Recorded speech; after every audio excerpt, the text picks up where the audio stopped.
नमस्कार, मी सीए रमेश प्रभू, अध्यक्ष Maharashtra society welfare association. रोजचं सारखा आज सुद्धा daily news and real estate story मध्ये आपल्याला स्वागत करतो. आज आपल्याला एक असं बातमी घेऊन आलोय की जे ऐकून तुम्हाला पूर्ण महाराष्ट्रीयनला बरं वाटेल.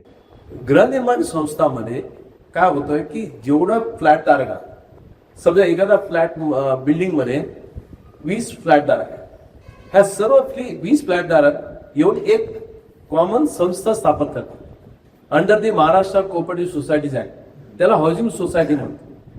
आपण डेप्युटी रजिस्ट्रारकडे जातो, 20 लोकांमध्ये बोलण्यात 51% सहाय्य करतात आणि गृहनिर्माण संस्था स्थापन करतात under the Maharashtra cooperative societies act. लक्षात आला?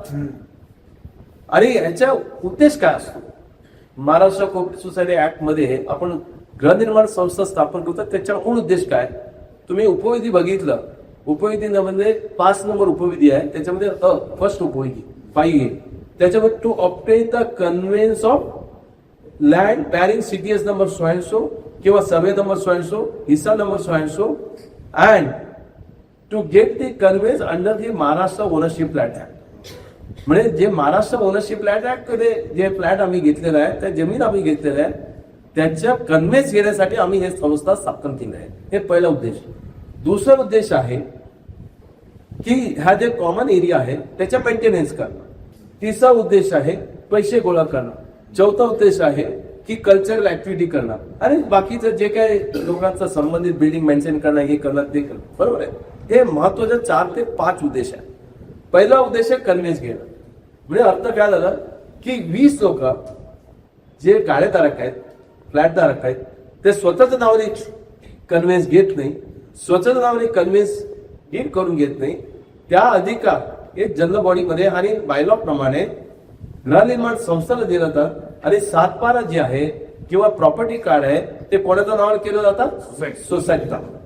आणि तुम्ही बायलॉ नंबर 75 बघितलं, ऍज अ फ्लॅट धारक यू आर डीम टू, तिथे आम्ही डीम म्हणतो, you are deem to be the occupier of the premium. शेवटी तुम्ही मालक आहे, तुमच्या फ्लॅटचा मालक आहे, पण जमीन 20 लोकांच्या नावाने न करता जमीन सोसायटी नावे केलं जातात, बिल्डिंग सोसायटी नावाने केलं जातात. प्रत्येकाला सोसायटीचा सभासद म्हणून तुम्हाला जमिनीचा वापर करणं, रिडेव्हलपमेंट करणं, या सर्व जनरल बॉडी मार्फत, सोसायटी मार्फत तुम्ही करू शकतो. So you are surrendering your right, title, interest of that particular flat in favour of the society where you are a member.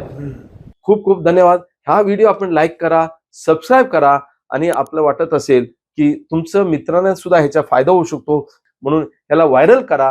प्रत्येकाने ह्या व्हिडिओ बघून ह्याच्या नंतरचा जे फायदा आपण घ्यावा असं मी आपल्याला विनंती करतो. खूप खूप धन्यवाद.